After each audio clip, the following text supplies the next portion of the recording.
physical health, your goals for connecting with peers or audiences, and your goals just to have fun again on stage. So with that said, let's start. Here are the 5 biggest mistakes I see when people try to manage their own stage fright. The first is people think they're the sole person who struggles with this issue. So these will all be alliterative. The sole struggler.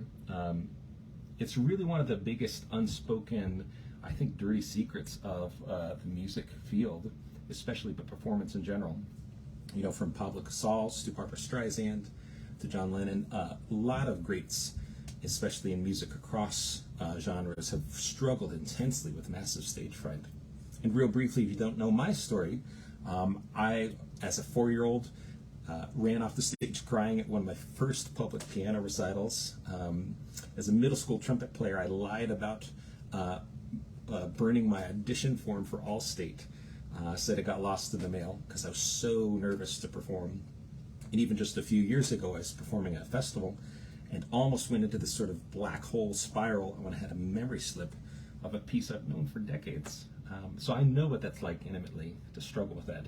But the thing is, you are not alone if you struggle with this. I really want to shine a light and have people share their stories. The more vulnerable you can be about, hey, I'm struggling with stage fright, or I've struggled with performance anxiety, the more people realize that they are not alone.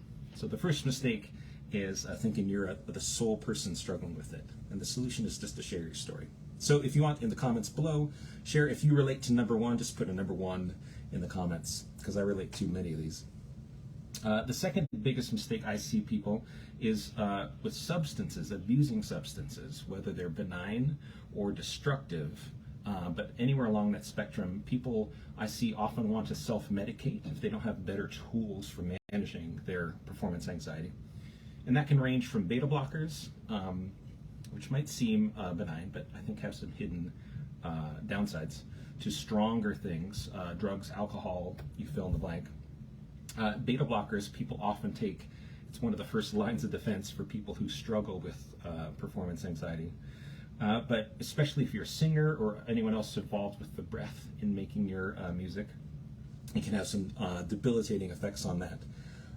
Whether or not you use the breath in performance, it can often result in some lifeless interpretations if you're using beta blockers. And honestly, it really doesn't address the root psychological causes of stage fright. And again, when I'm talking about stronger self-medication, I'm not talking about just going out for a post-show beer, right? I'm talking about people using and abusing drugs or alcohol in a way to try to cope with their often overwhelming stage fright.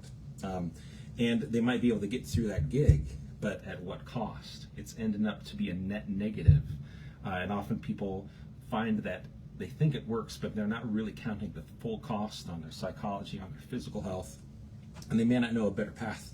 So my solution is really to provide some more skillful means for people, including mindfulness, radical acceptance. I'll talk about that in a minute. Those are all part of my Poised Performer program that really get to the heart of those psychological issues. So number 2 is substance abuse. So if you relate to number 2, put number 2 in the comments.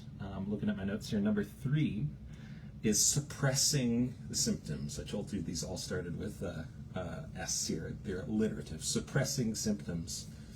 I find that when people start to feel some of those symptoms of performance anxiety, maybe the dry mouth, accelerated heart rate, the racing thoughts, things that are often symptoms of your body going into fight, flight, or freeze, right? Thinking there's something really, really dangerous at the end of the performance or right there in the moment. You can often spiral, and then when you try to suppress those physical symptoms or deny them or say, no, no, no, here we go again, or that self-talk goes towards, just stop it, that adds to the panic, just like throwing water on a grease fire, all right? I find that trying to control more actually builds into that psychological inflexibility, which is really at the heart of a lot of these issues of performance anxiety. And my solution for that may sound counterintuitive, but it's that sense of radical acceptance, all right?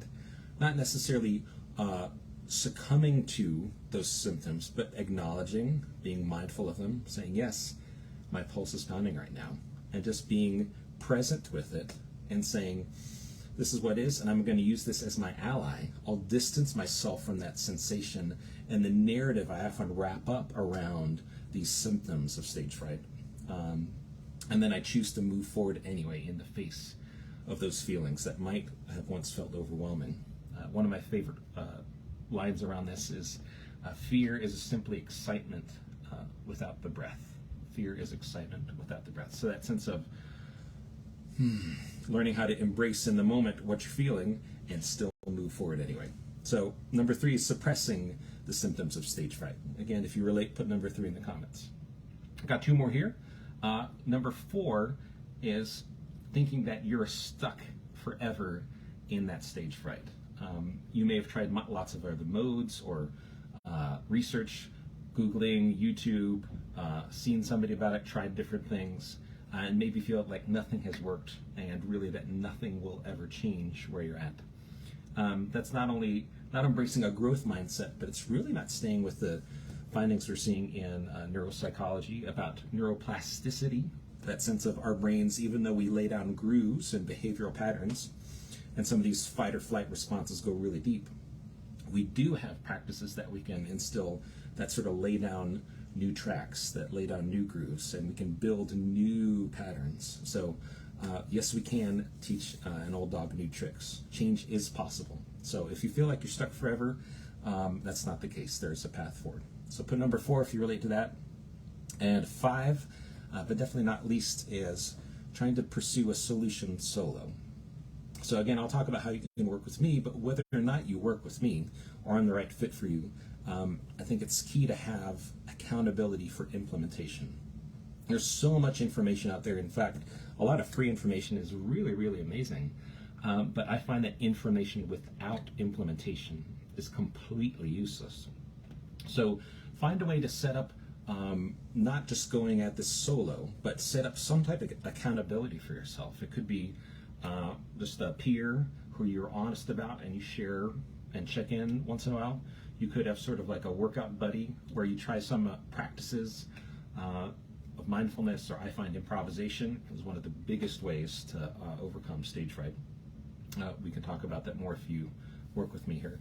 But finding some type of group accountability beyond yourself to really work on overcoming your stage fright and not going at it solo. So that's number 5, thinking you have to find a solution solo. And those, for me, are really the 5 biggest mistakes I see people making when they try to overcome stage fright. I've seen that before. I've succumbed to several of them myself. And if you want to go deeper on all this and curious about what's further, I want to give you an invite. I'm planning my next group workshop on working with stage fright, and the real outcome for that time together, or quick win, our return on investment, is that at this paid workshop, we're going to create a comprehensive performance ritual. I call it CPR, comprehensive performance ritual, where you set up your own customized plan for before, during, and after a performance. Before, during, and after.